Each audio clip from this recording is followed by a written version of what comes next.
How's it guys, Munash here, and holy crap, I just had one of the scariest fights I've ever had in Alliance War. Like, this fight actually shook me and kind of changed my perspective on a few things. And the crazy thing is, I probably started planning for this fight at least an hour before taking it.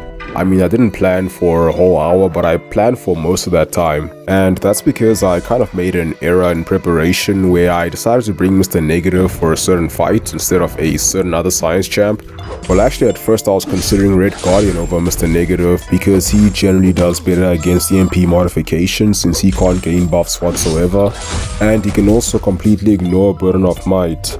But then I thought his damage might not be very good because there's also aspect of evolution, so you'll eventually not be critting much, and Man-Thing already lowers crit damage. So I wasn't sure how long the fight would take with them, so I figured let me just bring Negative, because at least then I won't have to worry about damage at all, it's just about execution.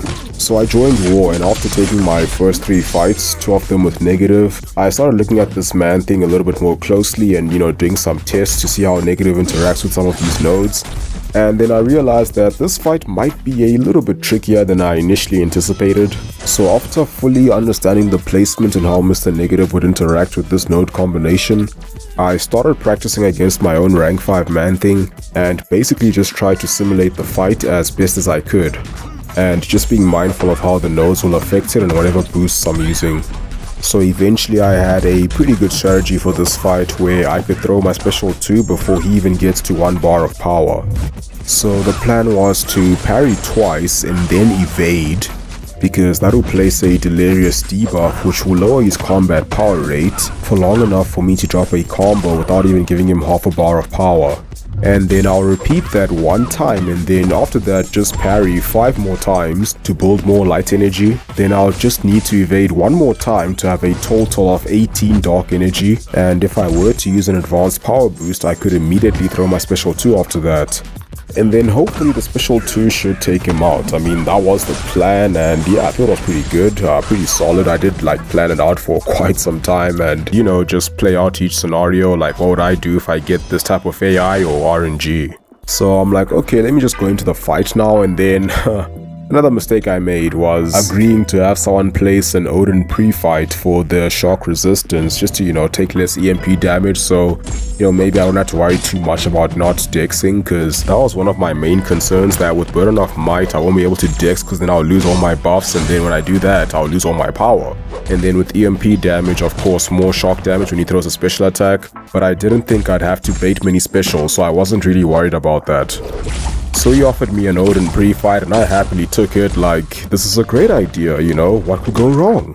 Me being the idiot forgetting that Mr. Negative purifies, or rather removes, all buffs when he dashes back. Not just dexterity and fury, which is what I'm so used to because those are the only buffs I trigger with him. But yeah, I just forgot that if it's any buff and if I dash back, it's gone. And guess what? I dashed back. Quite early in the fight even, and that of course triggered Burden of Might, so that kind of somewhat wasted my power boost. But that was not the main problem with this fight. I mean, I could still do this fight perfectly fine even without a power boost probably. And the funny thing is, I didn't even realize that this happened until I watched the recording. I wasn't focused on my power or my buffs because I had a much bigger problem to worry about. So I boosted pretty hard for this fight because there was still that element of uncertainty. And boy am I glad I did, because the main problem in this fight was, when I went for the evade, he triggered Unstoppable, which means he must have the Unfazed Mastery, and when Negative evades he counterattacks, so in that particular scenario I couldn't avoid getting hit. And I need to do this 2 more times, and I figured maybe it won't happen again because it's only a 55% chance at max level, but of course it does happen again, so either he has it at level 5 or 4, or I was just extremely unlucky. So I need to convert 1 more time, and he does have a special 1 ready, but I still go for it because getting hit by the special 1 might not be worse than getting comboed after evading. And both were pretty scary, but fortunately the special 1 did not crit. Got my dark energy ready, so now I can unleash the special 2, and the degen might not have been enough to take him out. So I bait a special attack which triggers his regen, then the petrifies help finish him off. So that was pretty dicey, and my heart started racing after that first evade when I got countered. I tried to remain composed and just carry on with the fight as planned, but after that second evade getting comboed, my plan just went out the window. I was like, oh dear lord, just please let me throw this 1 special too. just let me survive for long enough. And yeah, fortunately, I was quite fortunate that that special one didn't crit, otherwise that could have been it. And I might have lost that fight if I wasn't near max boosted. But yeah, that fight shook me, like I probably won't be the same again.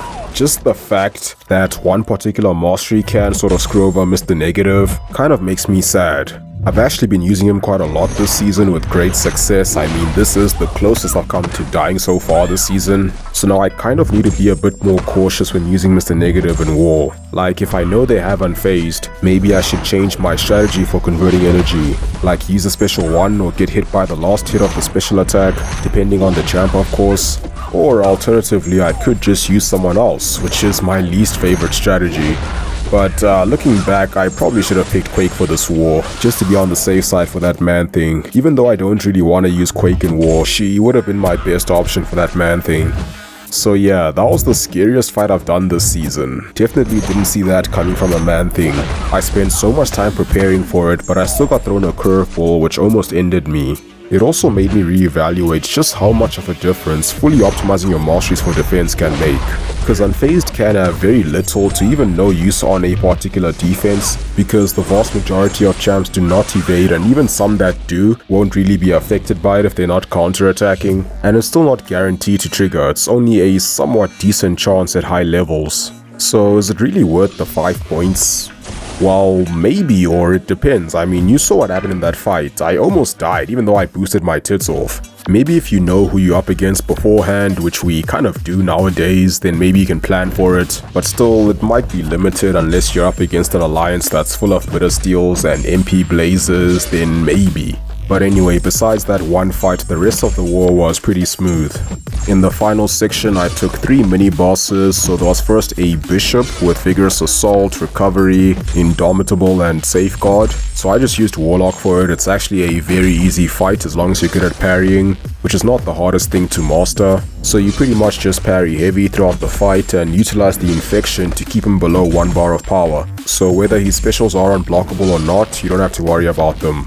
Then I just threw a special 3 at the end to top up my health. So this one was pretty simple, and then we had a Weapon X on Stunning Reflection. I've taken this fight a couple of times before. I've used Quake and Human Torch for it, but Warlock is my preferred option. And being bleed immune just makes him a generally safer counter for Diaper Boy. So when he's not unblockable, I like to bait his heavy attack and then punish it with my own, just to get some polka dot power so I can actually throw some special 2s. Then finally I had a Mysterio with Brute Force, the best defense, Spry, and Limber, which was a pretty easy fight with Doom, you know, just hold block, so no specials from him, power control, and then do the usual Doom cycle, special 3 for the Fury, and then special 2 for the big boy damage. So overall, a pretty interesting war for me, and this might have been the most I've boosted for one war before. I just felt like using the 6-hour boost for the first half, and then the war was pretty close towards the end, so I just had to make sure.